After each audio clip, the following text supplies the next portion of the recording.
Hello guys, this is it. This is the big one. The Champions League semi-finals. Manchester City head to Paris to play PSG. Pochettino's PSG, and this is going to be absolutely huge. It's going to be huge. It's going to be massive. And today I'm going to preview that game and go through everything you need to know about that game. Before I do that though, I want to play this clip from the latest Hold the L show over on Super 6. And of course, it's talking about massive Champions League moments and which was the best of all time. Going to play this clip. Everything about it is just heroic. It's everything you love about sport, even putting aside, sort of club rivalries and what have you. It's the one that people around the world always talk to me about. And yeah, 2005, I was in the prime of my life. And yeah, it is an absolute touchstone moment in my life and in footy as well. I think that everyone still talks about it because Liverpool fans never stop talking about it. They've literally never stopped talking about bloody Istanbul. Well, go. True, absolutely. Wouldn't you? You're talking about Ajax, mate. You guys are still talking about that game where Gareth Bale played quite well against Inter Milan. You know what I mean? Yeah, but what a game though. What a performance. He ran quite fast against Maicon. Amazing. Well done. Maicon was the best right back in the world at the time. That was the best game I've ever lost in my life. It was fantastic. Yeah. Gareth Bale hat-trick. I was in the stadium as well and it felt like we won, which pretty much sums up what it's like to be a Spurs fan. I had to laugh at Flav there with the Spurs thing. But I think actually in this situation, I've got to agree with Paul, man. Paul Machin, for my crimes, back in 2005, I was a young, impressionable student. Manchester City weren't really a rival with Liverpool back then, and I watched that game in the SU. I went to Chester University, surrounded by Scousers, and I got caught up in the moment and even cheered on as they turned it around in that day because it was a great sporting event, and I can't really deny it. Obviously, I didn't know many years later City would hate Liverpool and vice versa, but at the time, I was happy for my friends that day, so I can't deny it. An iconic moment, and for me, that probably is the greatest Champions League moment. But hopefully, there's going to be a Manchester City moment to rival that over the coming weeks. You never know. But either way, go check out the full video over on Super 6 and let them know in the comments what the best Champions League moment of all time was. And don't forget to vote who you think should hold the L in the community tab as well over on Super 6's channel. For now, though, go and like the video, go and give it a watch, and let me know in the comments your favourite Champions League moment. But let's get into this game, because I want to see a big Champions League moment for Manchester City. I want to see an incredible game of football. I want to see City announce themselves at this stage, because we're in the Champions League semi-finals for only the second time, and we all want it to be better than the last time we were there under Pellegrini. That was an embarrassing display when we got there that time. I think it was no shots on target in 2 legs of football against Real Madrid, and I've never been more furious in my lifetime. I remember watching that, being absolutely embarrassed by how insipid we were. One thing I will say is I'm not expecting City to not have a shot on target throughout this tie. If we do, something has gone disastrously wrong. But this game is massive and it's absolutely huge. And I'm sorry, this is what we all live for, man. We all want this. This is why we watch football, for games of this magnitude, this occasion. I'm gutted the fans aren't there to try and experience this and enjoy it. But what I do know is this is going to be absolutely huge and I can't wait for it. Yes, I'm a little bit nervous, but right now, I'm mainly just excited. And why wouldn't you be excited? It's what we want to be. It's where we want to be. And coming off the back as well, the Carabao Cup win, and given the fact that we're about to win the Premier League as well, life is very, very good for Manchester City. And given a week ago, we were all tearing our hair out as it looked like City were about to slip away from us permanently with the Super League stuff. Right now, this is the good shit, man. This is the good shit. Now, we have to take it and enjoy it. Now, of course, PSG are here because they went for an away goals against the reigning champions Bayern Munich, getting revenge as well for the final last year. 3-3, but away goals with Mbappe and Neymar being devastating as per usual. Of course, we went 3-4-2 after beating Dortmund 2-1 in 2 times, and it was huge. It was absolutely massive, and I can't wait for this. Guardiola was asked about a lack of Champions League experience in the press conference, and he had this to say. Semi-final experience in the Man City squad, well, we don't really think about it. Some players play well and have a bad performance. Others don't play there and have a good performance. We travel with the idea to win, no more than that. He talked about City's strengths and weaknesses. He said, we are not good about defensive departments. We are not the best team defensively. We are good with the ball and we run a lot without it. Our strengths are 11 players run an awful lot. Tomorrow we have to run a lot because PSG are strong.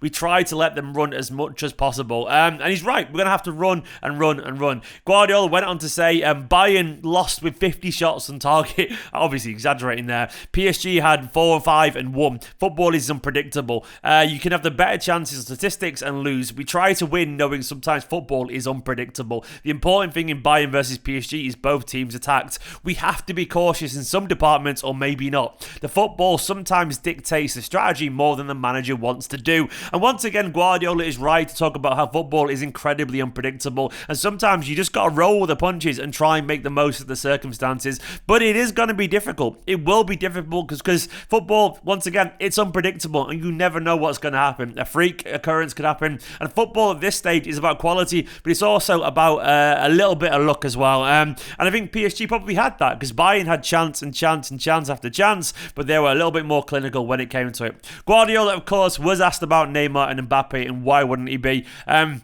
He said, I tried to sleep well, and I slept well when I wasn't thinking about them. Yeah, of course, indeed. There's the kind of thing that would keep you up all night unless you divert your attention elsewhere. He was asked about Mbappe, and he said he's a young player. He'll have the world of football ahead of him. He's already a French champion, World Cup winner. He's quite similar to Haaland in terms of, wow, how many goals and that pace. Interesting that you mentioned Haaland, by the way. He really does like this kid, doesn't he? He does. On Neymar, he was absolutely effusive. He said, I'm sure if Neymar had a longer stay in Barcelona, they would have won 2 or 3 Champions Leagues more.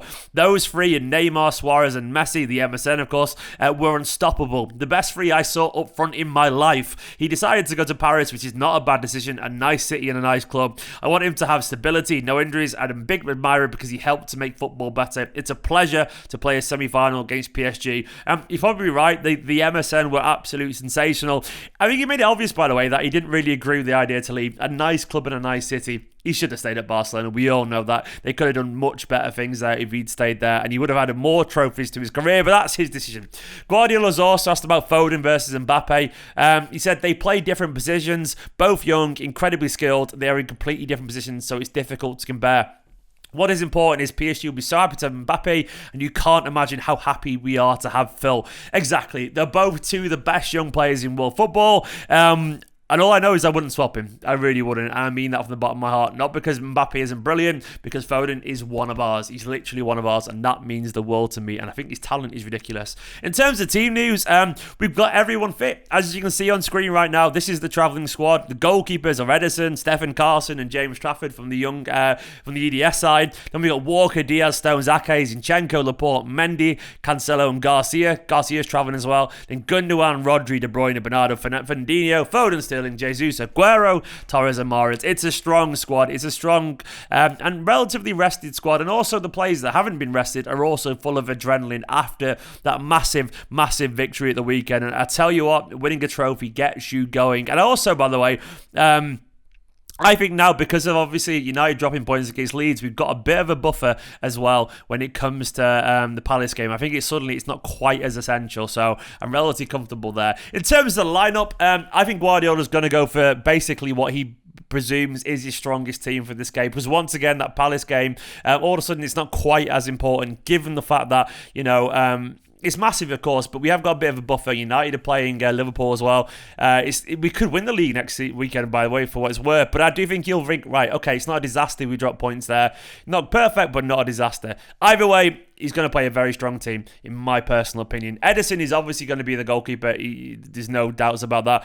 Kyle Walker will almost certainly play due to his incredible pace, that searing pace. Mbappe does so much of his damage these days, cutting in from the left. Most of his goals are from that side. Very Thierry Henry, like in that way. And he's got more and more. I saw some stats that suggest he started to score more and more from the left, so he clearly prefers that position. I'm going to see Diaz will play. This is the difficult decision here. Is he going to be Stones or Laporte? I think he'll go for Stones. Not to say that he deserves or anything like that, or Laporte doesn't, but I just think he will do. Because Stones can't play domestically. I think he'll go for Stones and play Laporte in the next weekend and in the second leg, I reckon. I could be wrong there, but that's what I think he'll do.